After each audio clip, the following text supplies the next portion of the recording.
There certainly was a lot of doomsday hype surrounding this solar eclipse that happened the other day. People were freaking out like it was the end of the world. So today we're going to be exploring the differences between some false prophecies, some false prophetic words, and we're going to contrast that with how prophetic words actually worked in the Bible. You're having coffee with Conrad on Conrad Rocks!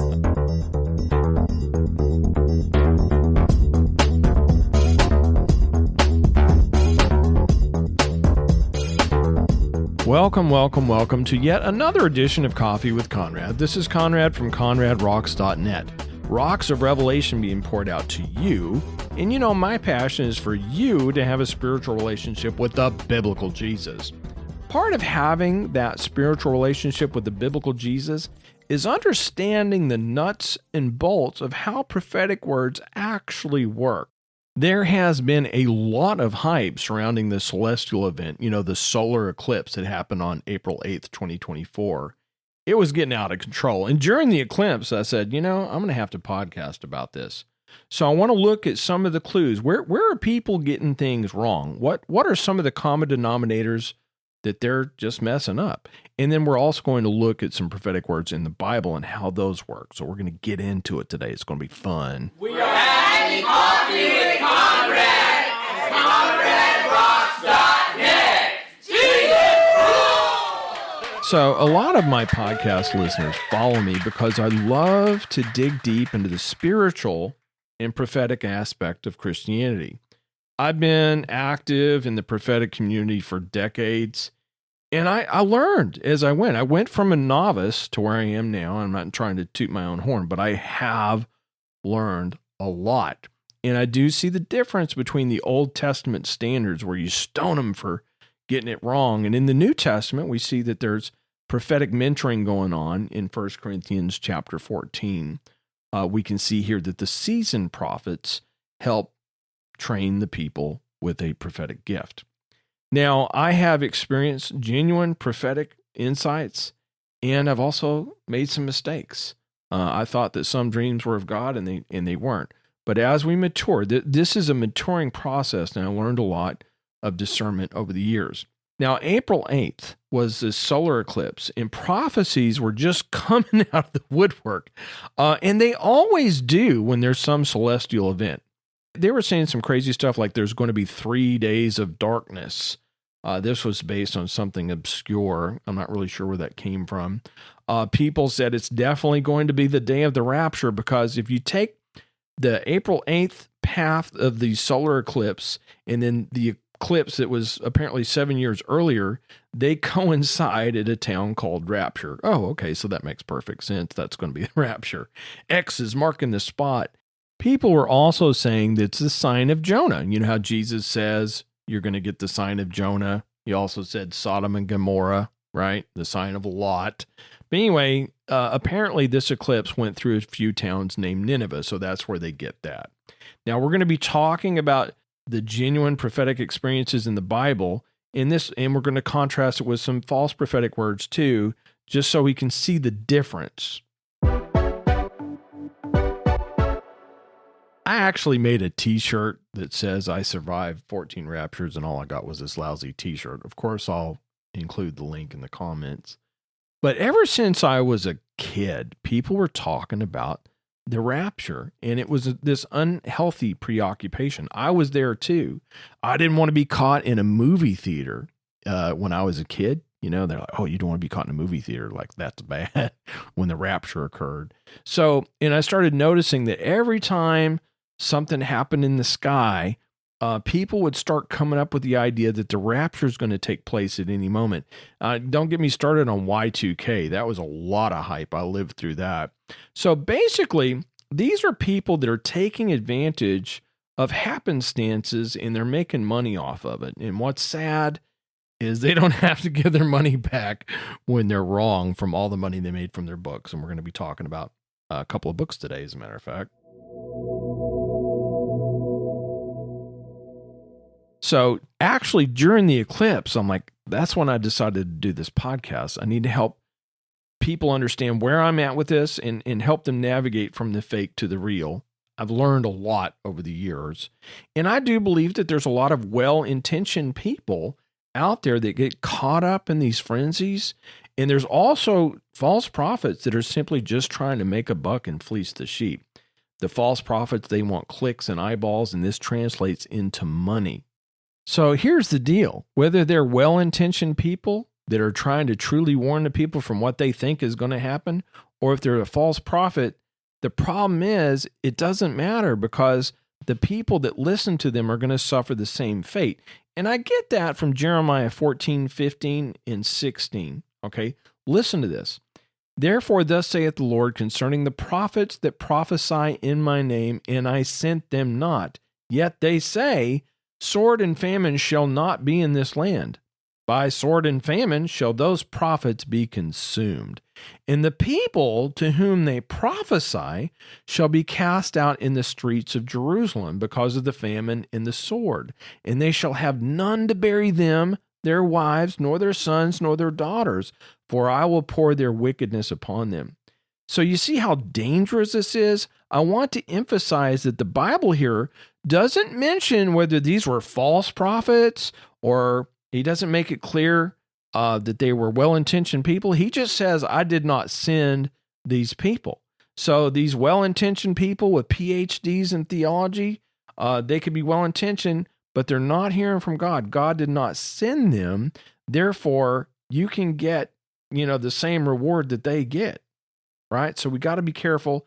We're going to examine a few of these false prophecies, take a look at them, and see what we can learn from them. So now I want to talk about Jonathan Cahn in the Shemitah. And I'm not bashing Jonathan Cahn. I think he's done some great stuff. But the mystery of the Shemitah, this one, there was a big hook in my mouth on this one. It was super interesting. He explores this 7-year Shemitah cycle from Judaic tradition. And then he draws these conclusions or these connections of periods of financial and political upheaval. So I admit here, he does fall short of setting an explicit date or setting an explicit event, but it strongly implies that there's going to be some type of catastrophic event happening with the culmination of the Shemitah year, which is around 2008 and 2009, according to our calendar. So the point that I'm trying to make here from this book, even though he says it's not really a prophetic word, everybody that's reading the book, I was there, I'm guilty of it. We were looking for something huge to happen in 2008 and 2009, and it didn't come to pass the way he said it was, or the way he implied. So I believe he may have been well-intentioned, he found something really interesting, and he just took it too far. So one of the problems here with the mystery of the Shemitah is it's prophetic hindsight, and this is dangerous. The Shemitah cycle happens, and Jonathan Cahn here was fishing for something to support what he was looking for. This approach can be misleading. He was basically taking historical events and then trying to project something into the future, saying, look, this is going to happen again. And I used to be a sports gambler and a thoroughbred handicapper, and I would go back and I would look at historical data, and I would see patterns and events that would then approximate in the future, and that's where I placed my wager. That worked great for sports handicapping and thoroughbred, but it does not work with the Bible. This is not how the prophetic works. Another thing that he was doing, and if you look, if you read the book, he was looking only for evidence that supported what he was trying to get across as far as the Shemitah cycle. And he throws out everything that's contrary to it. So, we as Christians, we need to mature spiritually and recognize that this is happening. This book, I tell you, I was very excited about it. It hooked me in. It made a lot of sense.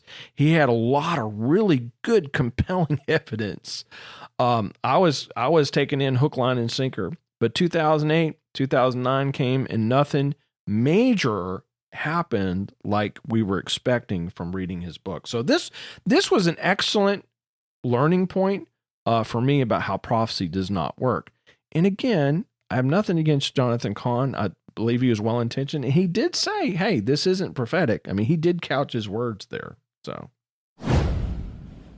So then after, I was reading about the Shemitah and we went through 2008 and 2009, here comes John Hagee in 2013 with another book that's pretty much very similar. It's called Four Blood Moons, and he makes pretty much the same mistakes Jonathan Cahn does. John Hagee takes these rare celestial events, which are called tetrads, which is for a total, 4 total lunar eclipses in a row, all following on Jewish holidays. And then he starts looking for disasters that happen near that time. So when I was reading the book, keep in mind, I already had a bad taste in my mouth from Jonathan Cahn's book about the Shemitah. So I was definitely approaching that book with skepticism. And as I was reading it, I could clearly see that John Hagee was reaching and trying to make things fit that really didn't fit, right? He connects these blood moons to events such as the Spanish Inquisition in 1492, the establishment of Israel in 1948, the Six-Day War in 1967. And these weren't really that close to the tetrads, but you could see that he was like, okay, I need to make this fit so I can sell this book. So John Hagee's book about the four blood moons can be linked to a combination of common fallacies in the prophetic community. One of them is called the Texas sharpshooter fallacy. Now, the Texas sharpshooter fallacy is like when someone shoots a bunch of holes in the side of a barn, and then they find the tightest cluster of holes that they can find, right? And there's holes all over the barn, but then they draw a bullseye around that cluster of holes, right? And then they say, hey, buddy, come look at my bullseye. And they try to brag about how great of a shot that they are. So looking at these events, he was drawing a bullseye around things that have already happened. This is not how biblical prophecy works. And I don't really believe it's how God works today as we navigate forward into the future, right? This is also called prophecy by hindsight. Hagee focused on specific events that happened near a tetrad while ignoring historical periods with tetrads that lacked major world events. This was selective focus, and it gives us the illusion that the predictions were way more accurate than they really were. Now, notice that, if we were living back then and we were looking forward, we might not say, hey, this is a prophetic thing that's going to happen, okay? But he's looking back and he's putting the two and two together. So we can find ourselves like Hagee fishing for a fulfillment, okay? Fishing for a fulfillment. Hagee kept looking for significant acts in history to fit his narrative about the tetrad significance. So he was trying to make these events align with what his cognitive bias was. So he published his book in 2013, and I was already skeptical after I read Jonathan Cahn's book in 2008, and nothing happened, right? And the tetrad that Hagee was talking about occurred in our calendar year 2014 and 2015, and nothing really happened. So another failed prophecy, even though he didn't really call it a prophecy, everybody was expecting something major to happen, and it came and went, and nothing happened. You are having coffee with Conrad on ConradRocks.net. And I realized I probably should have put this in the middle, but I was thinking about Harold Camping's rapture predictions. This was in 2011. So he was the former president of Family Radio, and he became pretty famous for his rapture prediction in 2011. Now, Camping predicted that the rapture would occur in May of 2011. And then there would be a period of tribulation following that. And the world's destruction would be on October 21st. So they were heavily promoting this prediction on billboards, pamphlets, and on broadcasts. So another interesting thing here I want to point out is he did not hear from the Spirit of God, but he deduced or inferred from Scripture. Camping was fascinated with numerologies. And there's a lot of fascinating things about numbers in Scripture. So he identified patterns in the Bible that fit his predetermined conclusion. I think we're all guilty of this at a point. We'll pick something and then we'll only look for evidence to support our conclusion. I think that's what he was doing here. So during this time, he was obviously wrong but he kept shifting when the rapture was supposed to happen. So that should have been a clue that he wasn't really hearing from God. So basically, I want to point out that none of these people came up with these predictions from hearing from the Spirit of God. They were simply looking for patterns, in the past, and then trying to project that forward. That is not how biblical prophecy works. And also keep in mind, everybody knows that Jesus said no one knows the day or the hour, but for some reason, people are still trying to figure it out, even if Jesus doesn't know it himself. Now, if you do a study, it's real easy to see there have been failed prophecies for centuries, but some easy ones are look at the Jehovah's Witnesses and the Seventh-day Adventists. So the Jehovah's Witnesses predicted Christ's return in 1874, 1914, 1925, and 1975, while the Adventists said the end was going to be in 1844. So if you dig into that, you can see they're just juggling stuff and it didn't work. So notice that one of the things that we've been talking about here is the tribulation, the rapture, and cataclysms, okay? And I believe that, Jesus says no man knows the day or the hour that when he's coming. So trying to predict it or figure it out is futile at the best. But I believe everybody's preoccupied with this rapture and the end of the world. And I don't really care what your eschatology is, but I do believe that this is an unhealthy preoccupation. And it takes our focus off of the Great Commission. We're supposed to do stuff. Jesus wants us to go out and make disciples and change the world for him. So we're supposed to go out and do stuff for Jesus, building the kingdom, and not get caught up or paralyzed from eschatology. So if you listen to my podcast, you'll know that I study the prophetic and I talk about it in a lot of my podcasts. My passion is for you to have a spiritual relationship with the biblical Jesus, and the testimony of Jesus Christ is the spirit of prophecy, right?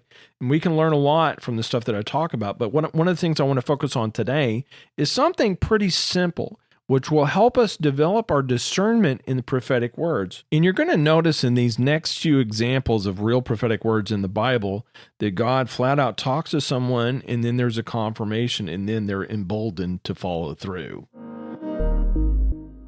So one of my favorite examples is Gideon in the books of Judges, chapter 6 and chapter 7.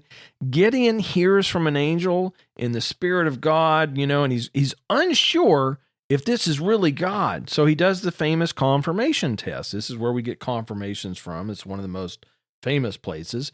He placed the fleece on the ground, and one time it was wet, and one time it was dry. And then even after all those confirmations, he was still unsure. And then he has to go listen to the enemy that he's about to conquer interpret a dream saying that Gideon is going to be victorious. So finally, after all those confirmations, this bolsters Gideon's confidence that he heard from God. He got multiple confirmations, and this pushed him over the edge of unbelief, and he stepped out and delivered Israel like God said he was going to. So one of the things, when you're meditating on the prophetic and how words start out in the spirit realm, they come out of heaven, like Isaiah says, my word will come like rain, and it'll come to the earth, and it will accomplish the task that he wants. It will manifest in the earthly realm. So, you can meditate on Gideon and see how that prophetic word truly comes to pass and how it works, how the prophetic works in the Bible. Digging deeper, going higher at conradrocks.net. So next, I'm not really sure why I included this one, but it makes total sense. I want to talk about a particular time when Jeremiah, he was in prison during the Babylonian siege, right? And he'd been prophesying this all along, and nobody was listening to him. All hope seemed to be lost for Jeremiah because he was like in prison, right? But God speaks to him and says, look, I want you to buy this piece of property in your hometown. And it was already under Babylonian control. So we can find this in Jeremiah chapter 32. So the act of purchasing the land in the enemy-occupied territory doesn't make any sense in the natural, but that's how God works. That's the power of this prophetic message that aligns with the famous prophecy in Jeremiah 29:11. Right after Jeremiah hears from God and he's wrestling with doubt, his cousin unexpectedly walks in. This is how God does things, and says, "Hey, Jeremiah, would you like to buy my land?"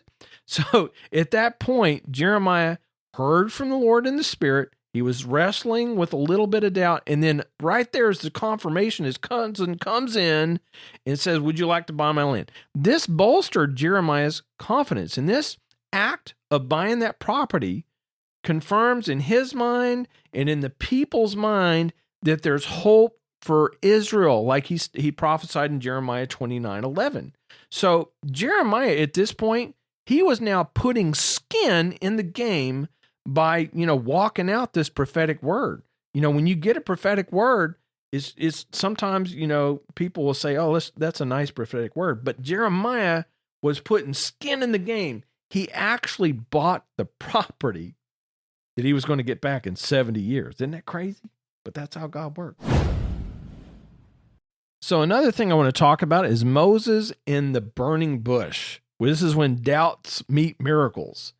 Now, in Exodus chapter 3, during this conversation, where Moses is looking at the burning bush and God is calling Moses to lead the Israelites out of Egypt, you remember that Moses is hemming and hawing all over the place. He's doubtful, and God provides him some confirmations which help him push past his doubts. Okay, if you remember, there's the miracle of the staff. God has Moses throw down this staff, and it transforms into a snake and then back into a staff again. If you remember, he tells him to throw it down. Then the staff turns into a snake. He gets scared and runs from it, and God says, "Look, pick it up." And that snake that he picked up turns back into a rod, and he used that rod to lead the people out of Egypt. And you can find that in Exodus chapter 4. Then, if that wasn't enough, there's the sign of leprosy. In the same chapter, God, has Moses to pull his hand out of his coat, and then it gets leprous, and then he puts it back in, and then it gets immediately healed. So he's going to use those signs to convince others that this is really God saying you got to do these things. So again, we can see here that people hear from the Spirit of God, and they're going through a little bit of doubt and unbelief, and then God gives them confirmations. And these confirmations bolster their faith to do what they're supposed to do. You see that? You see that's happening? It's pretty cool, huh? Now, here's another one about Samuel and Eli. I love the story about Samuel and how Eli mentored him and helped him learn to hear from the voice of God. If you remember in 1 Samuel chapter 3, Samuel was hearing from God, but he didn't recognize God's voice. So today I'm talking about confirmations and what we can, find out of the mouths of 2 or 3 witnesses. Every matter shall be established. Jesus even quotes this passage from Deuteronomy 19:15. So we're going to see here in the book of Samuel that there's an unnamed prophet. His name isn't mentioned, and he gives Eli a prophetic word, warning of severe consequences that would happen to him because he wasn't controlling his children. His children were problems. They were big problems.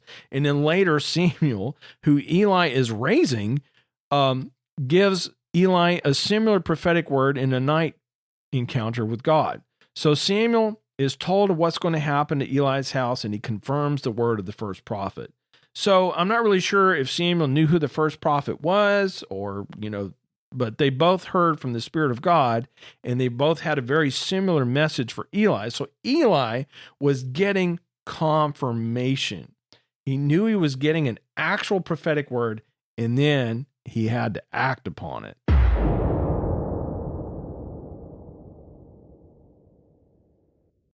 So speaking further on this, I want you to pay attention to the difference between the prophetic words that were in the Bible and how they actually work, and how they contrast with the hyped up stuff that people are missing today. The Texas sharpshooter fallacy. It's a great thing to understand, because you go, oh, they're fishing for stuff. They're fishing for fulfillment in this prophecy in hindsight. So one of the things you can see is they're cherry picking evidence after the fact. See, it's like prophecy in reverse. They focus on events that align with their predictions in the future. However, when they're cherry picking these events, they're ignoring facts, scriptures, and events that don't align with their vision. They just throw it out. So Hagee might point to specific events happening near a tetrad while overlooking numerous examples that do not support his thesis, right? So there's also hindsight bias here. Now, these predictions, they look much more compelling after the event has taken place, okay? People who are reading Hagee's or Jonathan Cahn's books might see a connection between current events and their predictions, even if those connections weren't clear beforehand. In other words, if you were in biblical times and you were looking forward and there was no prophetic word uttered by a prophet, then you wouldn't consider these coincidences a prophetic word. Okay, no one was prophesying the event, by the Spirit of God before it happened, but we're looking in hindsight for a pattern, and we're saying, look, there it is. See, there it is. I told you. And that's not how biblical prophecy works. So when you're fishing for a fulfillment, it involves constantly manipulating and reinterpreting events to fit a narrative that you're trying to make happen. And I really felt that way when I was reading John Hagee's book. Hagee might be seriously stretching connections in the focusing of specific events like the tetrads, and he tries to link it to a past event. So he's really fishing for fulfillment. Another thing, too, I do believe that God does things on major dates. Like on the 9th of Av, God destroyed both temples on that date, the 9th of Av. So we can look back in hindsight and see that God did these things on those dates. However, using that historical perspective to predict a future event, that's not how the biblical prophecy works. So in conclusion here, we've taken a look at some of the failed prophecies and all the hype around celestial events, but they're not really listening to the Spirit of God, but they're arriving at their predictions via numerology and patterns in the Bible and speculation. So then we contrasted that with some real biblical examples of prophetic words, which this is still going on today. But it has a lot to do with initially hearing from the Spirit of God, and then people wrestle with doubt. And I'm going to personally say that there's confirmation coming, and you can feel that confirmation ring true. It's something like, it's like the other shoe falls and like, bam, hey man, that's a prophetic word. You can just feel it in your spirit. In the show notes, I'll be providing a link to where you can get the shirt about the 14 raptures. It says I survived 14 raptures and all I got was this lousy t-shirt. If you're so bold, you can get that in the comments. And I'll also be providing a link to my book, Open Your Eyes, My Supernatural Journey. Now, this talks a lot about my prophetic experiences and being born again. In the beginning of that book, it talks a lot about my demonic torment as a child. And then I get born again, and it talks a lot about the prophetic events that happen after that. So if you're interested in the prophetic, check out my book, Open Your Eyes, My Supernatural Journey on Amazon. Thank you very much. I want to thank you for being in my life. If this has touched you, please share this with your friends and family on social media. So we meet again, dig deeper, and go higher. Dig deeper, go higher at ConradRocks.net.